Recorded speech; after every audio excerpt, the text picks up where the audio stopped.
Alright, so today I'm going to be talking about my Remington 700 AAC-SD in .308 Winchester. So this gun I got probably 11 years ago, and I'm a little bit north of 5,000 rounds on it, and so I just wanted to talk about it. So first we're going to talk about the specs of the gun, what I've done to it and everything. We'll go over the accuracy, the performance and everything, and I'll talk about what I would do if I was trying to get into a gun similar to this now in 2025, almost 2026, what I would do different. And then talk about .308 versus 6.5 Creedmoor, because .308's definitely fallen out of favor. So we'll talk about if that's deserved or if people are missing out. All right, so we'll start from the muzzle and go down. So I've got the Cat Johnny Law titanium with the hub mount on a Q cherry bomb. I've done a video on this silencer and I really like it for the most part. The one big thing I don't like is it gets really, really hot really fast, so you're dealing with mirage a lot sooner than you would with like a steel type or a steel silencer. But I really like this silencer. It's super quiet, super light. The barreled action is all Remington. This is a factory, or the barreled action is a factory 700 AAC-SD. So the chassis is a KRG Bravo, and when I got it, it was 350 bucks. I looked today and they're 400, which in my opinion is still a very good price.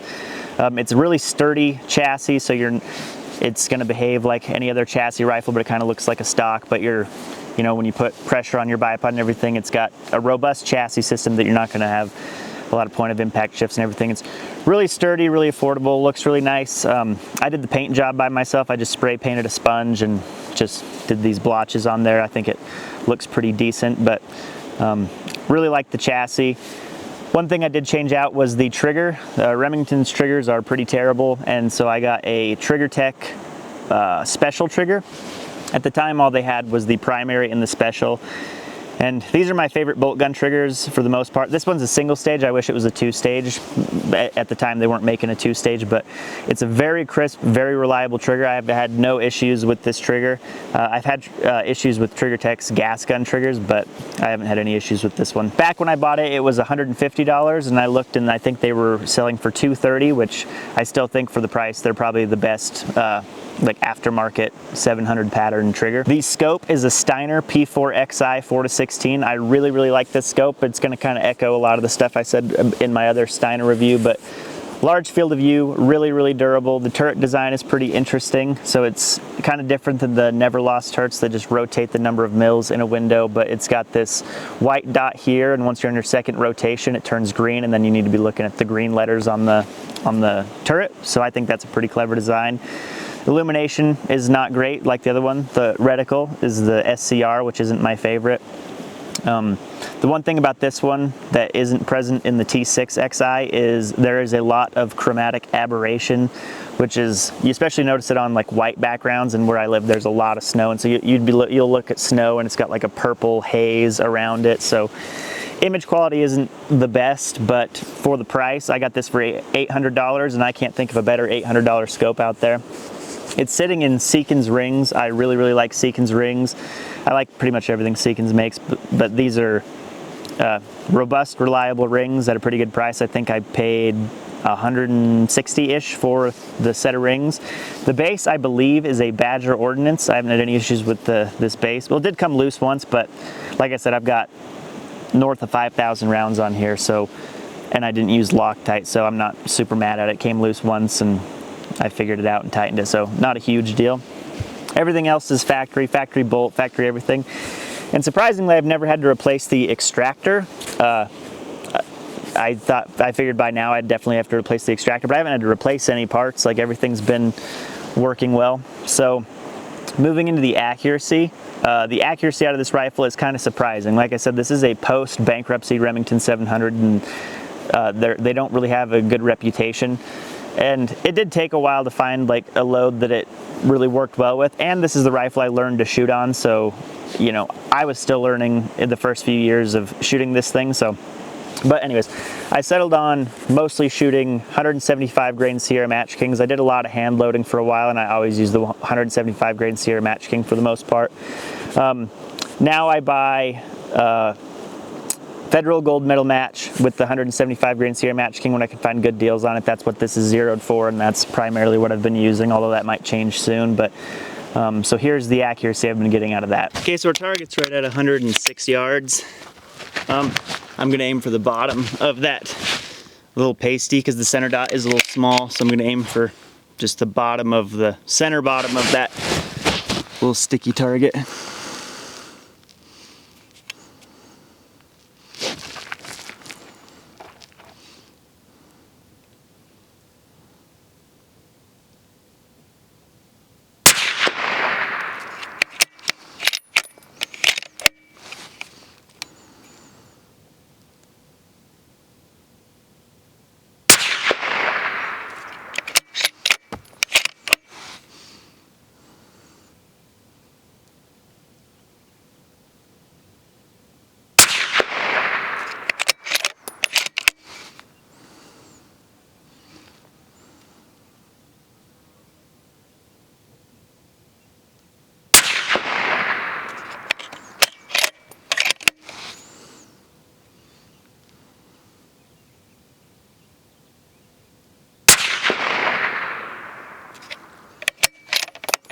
Alright, so we're going to throw 5 more at it because I'm trying to test a little theory I have. That group looked pretty good. There was 3 in the same hole and then 2 in the same hole kind of below it, so I kind of think I might not have been super consistent on my bipod, but we're gonna throw 5 more at it and see what we get.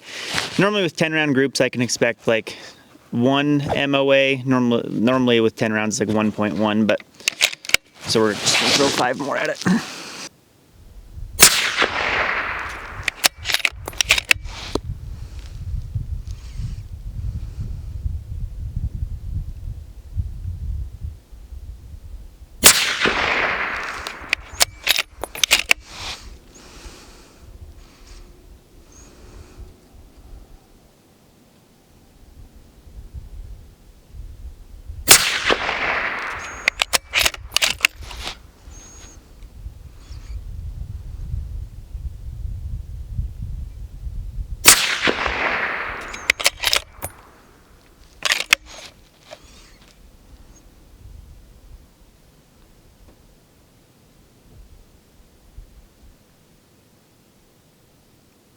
We're getting a lot of mirage now.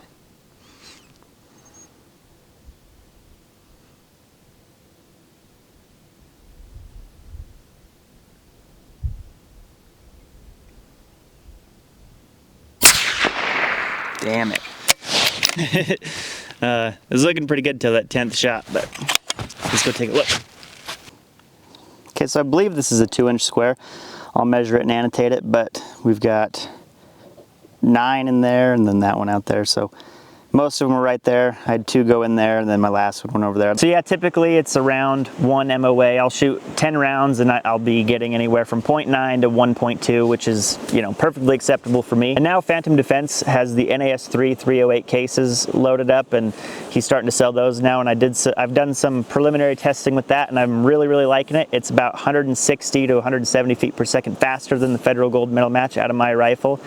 And here's how it shoots. All right, so now we're gonna try some of the new loading by Phantom Defense. It's the 175 grain Sierra Match King, so same bullet, but in the NAS3 case. So we should be getting a little bit more speed and we'll see about the accuracy. So I scraped a little part of that paint on the little target to have a finer aiming point at the bottom. So I'm gonna be aiming at that little bottom part of that sticky target on the green.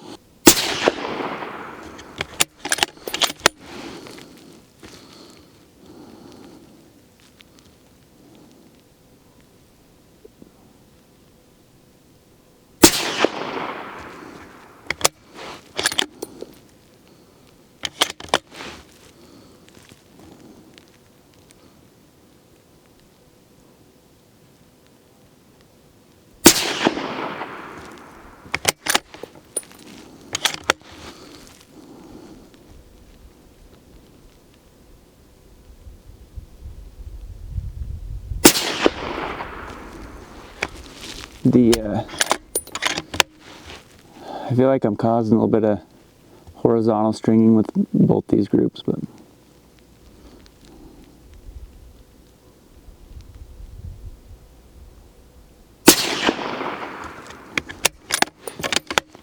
that looks really good, so we'll go down and take a look at it. So that was just 5 rounds because I don't have a ton of that ammo, so I'm just going to shoot 5 rounds. And it looks a little better than this one. It's hard to say, but unless we shot 10 rounds, it's at least similar, but that's very good in my opinion. That is it's just under or right at a 10-inch plate, so not super easy, but and sorry I'm shooting at a table. I don't really like shooting at a table, but I only have one tripod, so it's either gonna hold the camera or the spotting scope. So the spotting scope's on the tripod, camera's on another table, so yeah.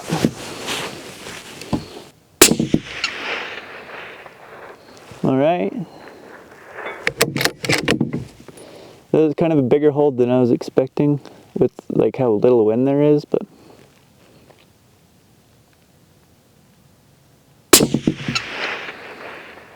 whoa, that was kind of nuts.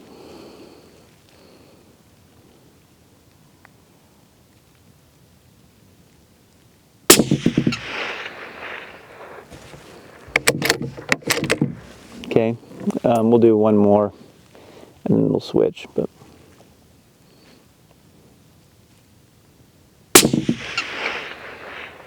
sweet. Okay, so my target at 850 fell, and you can't even hear it when you hit it, and it's just not that good to look at. So we're gonna do 650, calling for 5.6. We've got a little bit of wind downrange, but I'm gonna hold maybe 3/10 off the left edge. Yeah, I'm gonna aim for his chest.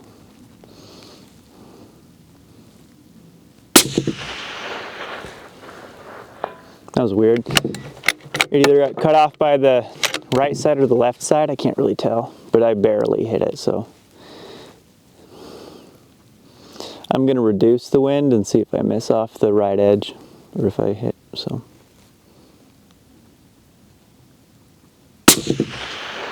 Oh, okay, so I need to come back.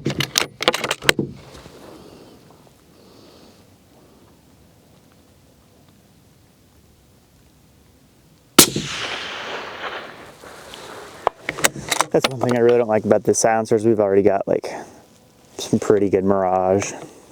But I think I've got one round left, so we're just gonna go for it. If I've got two, we'll try to make it quick. Nope, I just hit one. I have no clue where that one went. Sucks to end on a miss, but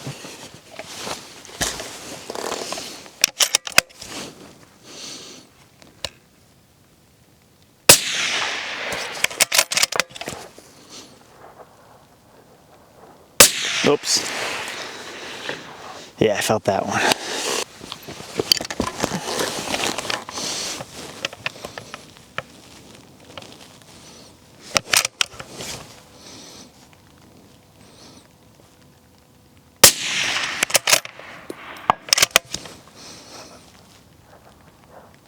Whoops. Man, I just can't make those follow-up shots very good. I'm just going too fast. I need a bag right here. I'm gonna try that one more time.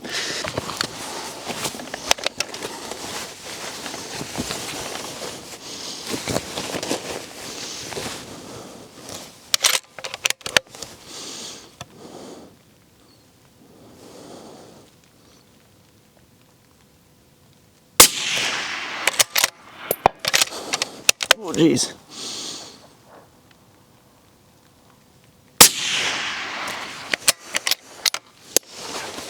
So with 10 years of hindsight and 10 years of product development in the gun world, would I still buy a Remington 700 and just sort of customize it the way I did? Like, is that the route I would take?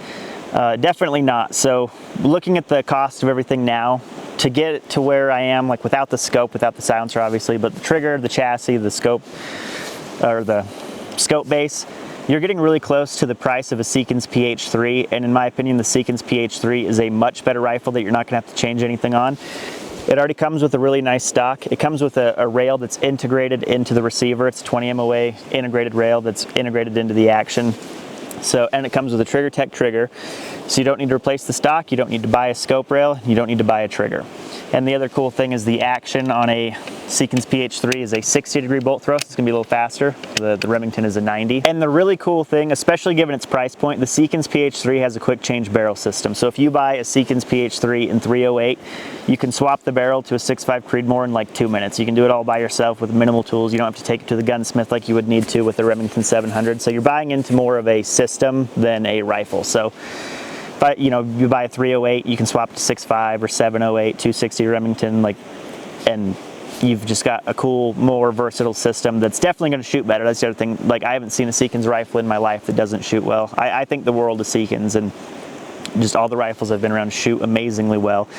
And if you're not satisfied with it, with the accuracy, you send it back to Seekins and they'll work on it until you're satisfied with it. So, and you definitely can't say that about Remington. Just look at a lot of the forums about how Remington handles accuracy issues that people are dealing with. They kind of just say, well, good enough, sorry, but you're not going to get that with Seekins.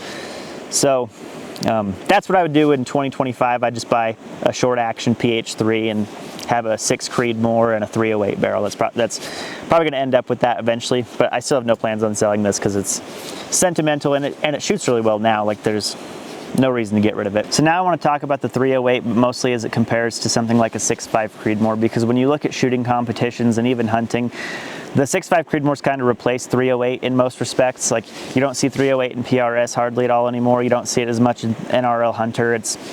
You see a lot of 6.5 Creedmoor. So we're going to talk about 308 versus 6.5 Creedmoor and when I would pick the 308 over the 6.5. So initially I had like several pages of notes talking about different loads, comparing different things, but there's just so much there that you kind of have to speak in generalities just to sort of move the conversation along. So we're going to talk about two different contexts. There's a competition context, target shooting context, and then a hunting or just killing stuff context. So in my opinion, for a competition context, there's really only one benefit to the 308 over the 6.5 Creedmoor, and that's barrel life. So you're going to get at least double the barrel life from a 308 versus a 6.5, but they're both pretty high. Like the 6.5 Creedmoor, I've seen people replace them between like 4,000 and 6,000 rounds. 308 is normally between like 8,000 to 12,000 rounds. But if you're a competition shooter, like a barrel's a wear item, and they're typically not that expensive, so it's probably not a big deal to you. And the hit probability out at distance, like 1,000 yards and beyond, is quite a bit higher with the 6.5 Creedmoor, where you're not willing to make that sacrifice for a gain in barrel life. 308 recoils more than 6.5, so for competition shooting, getting follow-up shots, like, you're going to want lower recoil. In my opinion, I wouldn't even do 6.5. I would do 6 Creedmoor for competition if you're just shooting targets, because it's even flatter shooting, even less recoil, better hit probability out at distance, even less affected by wind, but that's beside the point. So for a hunting context, I think the conversation gets a lot more nuanced. So the 308 is going to be shooting a heavier bullet faster than the 6.5 Creedmoor, and it's always going to be a bigger bullet than the 6.5 Creedmoor. So let's compare the 175 grain Sierra Match King to something like 140 grain Sierra Match King that the 6.5 Creedmoor would use. So the ballistic coefficient is going to be higher on the 6.5, but the speed is going to be actually sort of comparable, if not a little bit faster for the 308, but it's still a heavier bullet.